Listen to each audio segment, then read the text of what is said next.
یه موضوعی که به نظرم واقعا باید دیروز هم علی شروعش کردیم، فکر میکنم این روزا همش باید بهش بپردازیم، همینه که ما در یه بزنگاهی قرار گرفتیم. ایران یعنی در یه بزنگاهی قرار گرفته که میدونیم که ادامه وضع موجود که امکان پذیر نیست و اگر به همین شکل ادامه پیدا کنه به فروپاشی میرسه. یعنی 2 تا گزینه پیش رو مونه، فروپاشی و یه انقلاب ملی.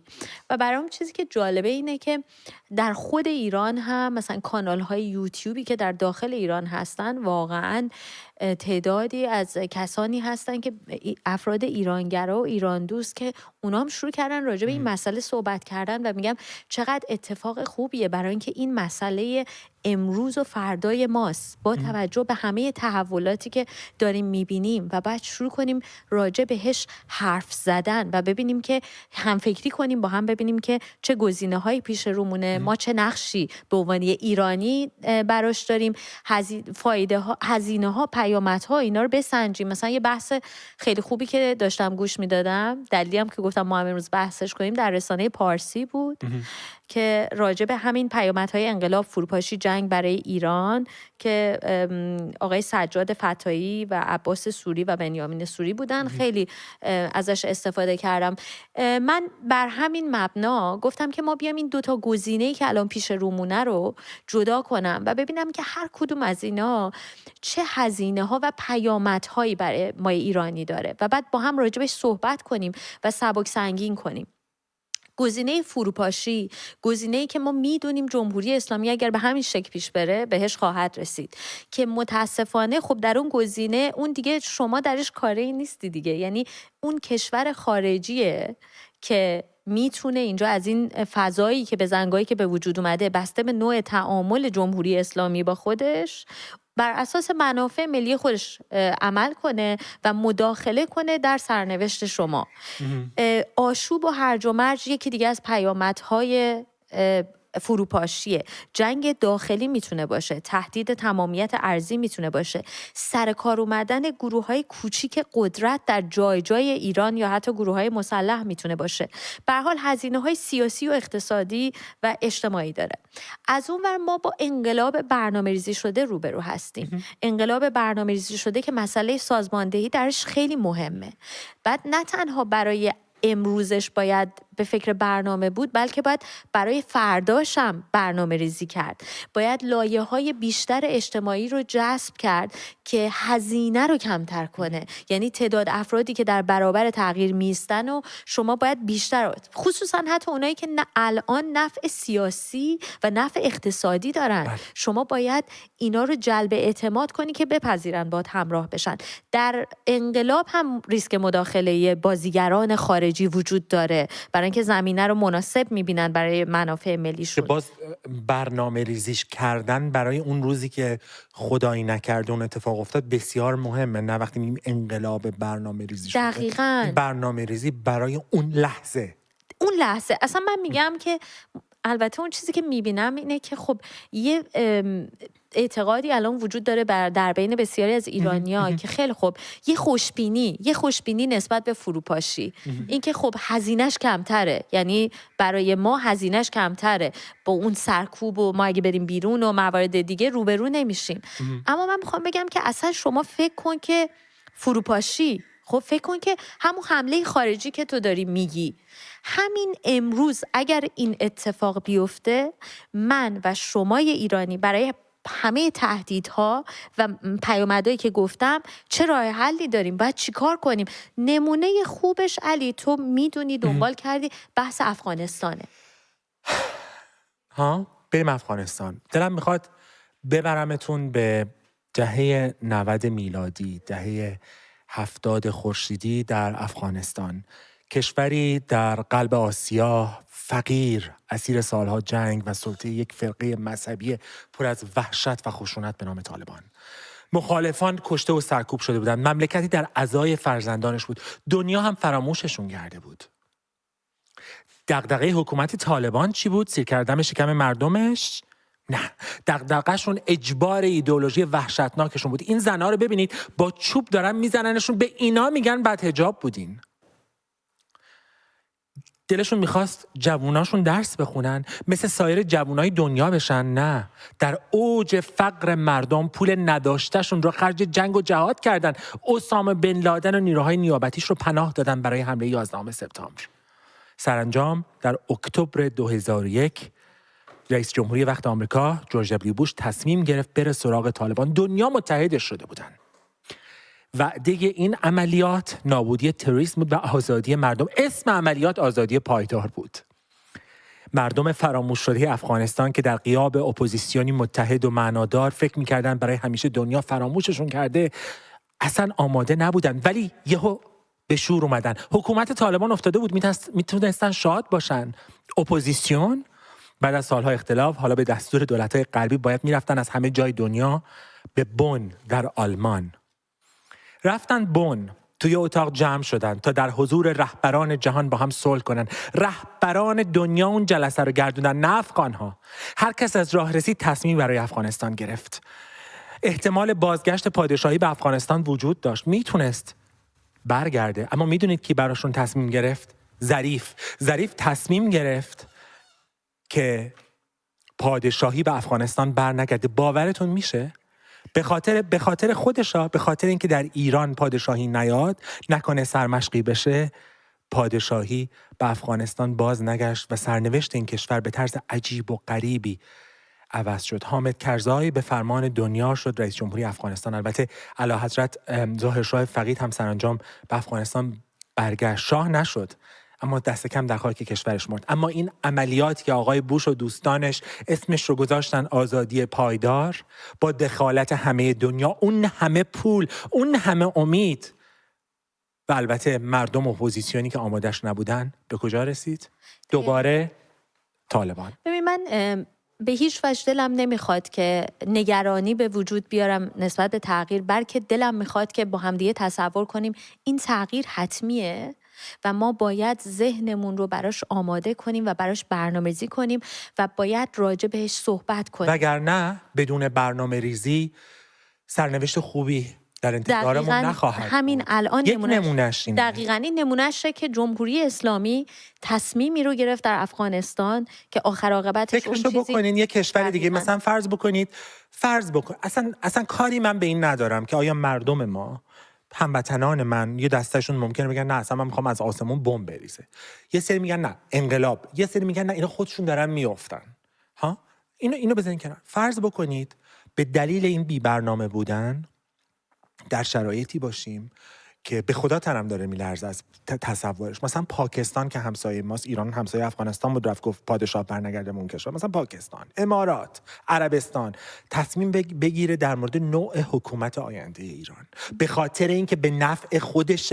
مثلا آقای اردوغان یا افرادی گماشته هایی که امروز در ایران دارن براشون هزینه میکنن، خب چهره سازی ازشون میکنن و بعد این گماشته های خودشون رو یا گروه های ضد ایرانی در مثلا آلمان تو 11 سال رئیس جمهوری کشوری، بقیه‌تون هم حق ندارین حرف بزنین، به اینا هم یه چندون پول میدن، باز میمونن. دقیقاً. ولی پس بنابراین ما به این نتیجه میرسیم که اگر حتی اصلا بگیم برای ما اگه هزینه ها و پیامدها رو بذاریم کنار هم، به این نتیجه میرسیم که یک انقلاب برنامه ریزی شده مناسب تره و هزینه های کمتری داره. آناهیتا یه کار جالبی کرده بود، اومده بود پیش نیازهای موفقیت یه انقلاب برنامه‌ریزی شده رو جدا کرده بود. اینا چی هن؟ این پیش نیازهایی که راجع بهشون مطالعه کردی چی هن آناهیتا؟ قبل اینکه اونا رو بگم میخوام یه مثال بزنم در مورد همین چیزی که داشتیم راجع بهش صحبت میکردیم. مثل این میمونه که ما میدونیم تهران روی گسله و یک روزی قراره یه زلزله اتفاق بیفته. 2 تا راه هست، یا بگیم که ما میدونیم این زلزله قراره اتفاق بیفته، یا میمیریم یا زنده میمونیم یا یه اتفاقی میفته به هر حال، یا بگیم که ما میایم هر چند وقت یه بار یه دریل زلزله برگزار میکنیم، آمادگی داریم، نهادهامون رو همه رو در واقع ارگانایز کردیم که اینا در کنار هم بدونن در اون لحظه چطوری باید تمرین کردن، قبلا بارها این شرایط رو با هم تکرار کردن، آمادن. دقیقاً. حالا یا شبیه سازی کردن یا بهش میگن contingency plan به انگلیسی، یعنی این که یک برنامه برنامه اضطراری یا یه برنامه مثلا اول، برنامه دوم اگه این نشد اون یکی، که تو اون شرایط بدونن همه چطوری باید پاسخ بدن. شرایط یک فروپاشی کشوری یا حالا چه اقتصادی چه سیاسی چه انقلاب اجتماعی، اینا همه یک شرایط اضطراریه برای یک کشور. حتی انقلاب برنامه ریزی شده هم انقلاب شرایط کشور رو از حالت عادی داره به یه حالت غیر عادی میاره که متفاوت از یک کشوری که حالا با اینکه بحران اقتصادی داره، با اینکه اینا رو داره، نهادهای مشخصی سر کار هستن، هر کی میدونه داره چیکار میکنه. اون شرایط نیاز به یه برنامه داره. حالا این چطوری میتونه موفق بشه؟ این پیش نیازهای موفقیتش چیه؟ اول از همه باید به این نگاه بکنیم که یک انقلاب زمانی اتفاق میفته که یک ایدئولوژی یا یک سری اصول مشترک وجود داره که مردم یا گروه‌های اپوزیسیون سرش توافق دارن. لازم نیست همه عقایدشون یکی باشه، لازم نیست همه بگن ما یه چیزو میخوایم، ولی یک سری اصول هست که اینا بهش پایبند هستن. مثلا الان راجع به ایران میشه گفت دموکراسی یکیشه، آزادی یکیشه، تمامیت ارضی یکیشه. اینا اصول مشترکی هستن که اون گروه‌های اپوزیسیون بهش توافق دارن و یک هدایت کننده وجود داره که در راستای اون اصول بتونه این گروه ها رو در یک مسیر واحد قرار بده. پس این یکی از اصولشه. یکی دیگه حمایت عمومیه. حمایت عمومی به چه شکل؟ حالا بری اونجا میخوام اینو بگم که صحبت‌های درخشان کاندولیزا رایس که راجع به همین سیستم‌های تمامیت خب مثل خود جمهوری اسلامی که اینا 3 تا ستون اصلیشون چیه؟ یکیش خب ایجاد وحشت و ترسه، یکیش اون تصویر از شکست ناپذیری خودشونه. خب که ما دیدیم که اون تصویره الان دیگه مخدوش شده اگه بخوایم بگیم که ما چه المان‌هایی پیش رومون هست. و یکیش هم که خیلی مهمه داشتن آلترناتیو یا جایگزینه که اگه نداشته باشی در برابر اینا اون وقت دیگه بهشون یه اهرم خوبی رو در دستشون میدی. حالا این ما رو میبره به ادامه حرف تو که این اصولی که یه عده باید، البته یه چیزم بگم آنایتا، من اینی که ما یه جمع ازدادی درست کنیم، خب که من دیدم توی گروهای سیاسی دیدم، خب گروه سیاسی دیدم خودش رو ملی میدونه، با کسانی میره میشینه کار میکنه یا صحبت میکنه که به اصول ملی باور ندارن. خب این نمیشه. یعنی گفتی چیزای واحدی هست که بهش تمامیت ارضی، دموکراسی، آزادی. نه ولی یه مسئله هم هستش. ببین ممکنه که یه گروهی به قول آخوندا اینا خودعه میکنن، خب یه تعدادیشون میگن برای ما هم این یه بزنگاه دیگه، یعنی ما الان توی این بزنگاه میخوایم بخشی از این بازی باشیم و یک سرمایه اجتماعی خیلی بزرگی هست، ما بیایم از اون استفاده کنیم، در بزنگاهی که میتونیم بزنیم زیرش. خب برای همین چی مشخص میکنه؟ توی سیاست شما باید به چی نگاه کنی؟ باید به پیشینه نگاه کنی. منظورم پیشینه فکری نیست که مثلا یکی چون چپه نباید بیاد با ما همراه شه. منظور من از پیشینه سابقه ضد ملی و عملکرد ضد ملی گروه سیاسیه. شما نمیتونی با این همراه شی. گروه‌های تجزیه طلب، گروه‌های دیگه هم هستن که حالا مثل اون اسمشون انقدر مطرح نیست ولی به هر حال هستن. درسته؟ بله. به نظرت این چیه؟ یعنی ممکنه گروه الان بیاد بگه بله من تمامیت ارضی، یک پارچگی. به نظر من اینا برمیگرده به همون اصول، یعنی اینکه بستگی داره اون اصولی که روش توافق میکنن چی باشه. اگه ملی گرایی یک اصله، پس نمیشه با یه گروهی که ضد ملی بوده همکاری کرد، به خاطر اینکه ذات اون گروه ضد اونه. ولی یک زمانی هست که میگیم نه، اصول یکم متفاوته، یه جوریه که باعث میشه که گروه‌های با اینکه با هم مخالفت دارن در کنار هم بیان و این یک خودش یه پیش نیازه. یعنی ما به نظر من یه چیزی که باید نگاه کنیم، چون خیلی نقدا این چند وقت مثلا سر نشست مونیخ وارد شد که چرا اینا کنار هم قرار گرفتن، ولی یه چیزی رو باید بهش کاربردی باید به قضیه نگاه کرد. برای موفقیت باید گروه ها کنار هم قرار بگیرن با اون اصولی که گفتیم، با اون گروه هایی که به اون اصول واقف هستن و باهاش موافق هستن باید با هم همکاری اون وقت مرحله بعد این چیه؟ دیگه چه پیش نیاز دیگه ای داریم؟ از پیش نیازهای دیگه‌اش یکیش خب ریزش داخلی از داخل کشور، از نهادهای داخلیه. مثلا گروه های مسلح، ارتش، سپاه، اینا گروه هایی هستن که در داخل دارن با حکومت همکاری میکنن، ولی اگر ریزش داخلی اینا نباشه خیلی کار سخت‌تره. هزینه بالا میره. بله. شما با یک انقلاب خونین روبرو میشین. بله. اصلا اصلش همینه. برای همین میگم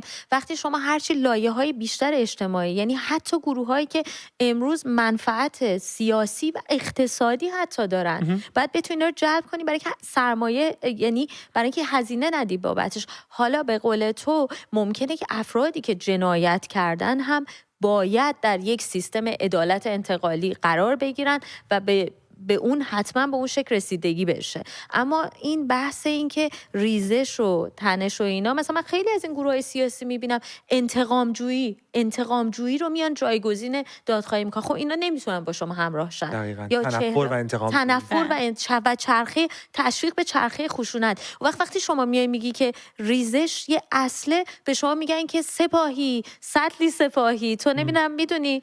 ولی من یه سوالی از هر دوی شما داشتم. اولا بگم بهت آناهیتا واقعا چقدر جالب حرفی که داریم میزنی و دارم یاد میگیرم. سوال و در واقع یک کمی نظر برای تینا و تو. منظورت از این ریزش اینه که مثلا فرض بکنید یه همسایه‌ای داریم که میدونیم کارمند سپاهه، خب آدم خوبیه، کسی رو نکشته، ولی کارمند سپاهه و این از آیندهش میترسه. طبیعیه که اگر که انقلابی علیه حکومت باشه، اون آدم از ترس جونش، از ترس مقامش، از ترس رتبهش، از ترس بچه‌هاش تا تهش وایسه. ما باید ببینیم چجوری میتونیم اون رو جذب بکنیم. درسته؟ وقتی میگی ریزش، بله ریزش یعنی اون، ولی خب مثلا میبینیم نیروهای سرکوب بودن طی این سالها، کسی که سربازیش افتاده سپاه مثلا، یعنی مجبوره اون آدم واقعا در اختیار خودش نبوده. آره. و میبینیم که اینا خیلی هاشون تو خیابون کنار مردم ایستادن، یعنی اومدن جلوی همکاراشون رو گرفتن. خب خیلی باید فرق قائل بود به نظر من بین اون آدم ها و کسایی که به هر حال جنایت کردن. و اون سیستم عدالت انتقالی یک اصولی باید داشته باشه که حقوقدان ها باید بتونن تصمیم بگیرن. من خیلی سریع پس بقیه رو میگم. یکی همون وجود حکومت جایگزینه، یعنی یک گزینه باید وجود داشته باشه. یکی اعتبار و حمایت بین المللیه، یعنی اینکه به رسمیت شناخته شدن اون انقلاب توسط دنیا یکی از اصول مهمشه. یکی برنامه‌ریزی اقتصادی و برنامه‌ریزی برای منابع، چه در دوره گذار چه برای آیندهش هست.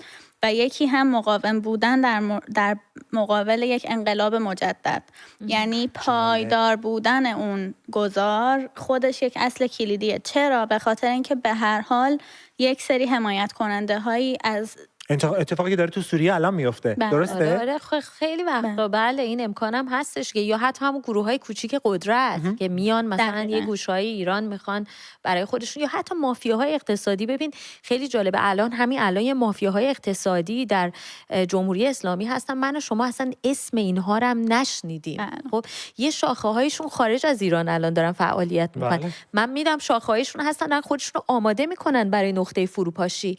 خب حالا من میخوام که اینا چی باعث میشه که ما دست بالاتر رو نسبت به اینا داشته باشیم که بهتر از من و شما در داخل سیستم خیلی چیزا رو ممکنه بشناسن. بعد جالبه که مثلا حتی تو بین نیروهای مسلح یا نظامی هم میشناسن و از حالا مذاکراتشون رو با اونا کردن برای لحظه فروپاشی. یعنی ما باید به همه اینا فکر کنیم. من اصلا ندیدم که بحث یه همچین چیزی بشه. یعنی این مافیاهای اقتصادی چی باعث میشه که یه اتفاق مثل شوروی نیفته؟ یک پوتینی در واقع بیادش، حالا یه تغییر ظاهری بده، پشتش شما همون فساد، همون دزدی منابع، محروم کردن مردم از منابع رو داشته باشی، ولی روی قضیه ممکنه که یه ظاهر کمی متفاوت‌تر حداقل برای غربی‌ها داشته باشه. اینا خیلی بحث‌های جالب و فوق‌العاده‌ای که به نظرم، یعنی من خیلی دوست دارم ما شروعشون کردیم و به نظرم وظیفه داریم که بیشتر و بیشتر راجع به صحبت کنیم. ازت ممنونم آناهیتا که راجع به اینا تحقیق کردیم. ما این بحثو حتما ادامه میدیم.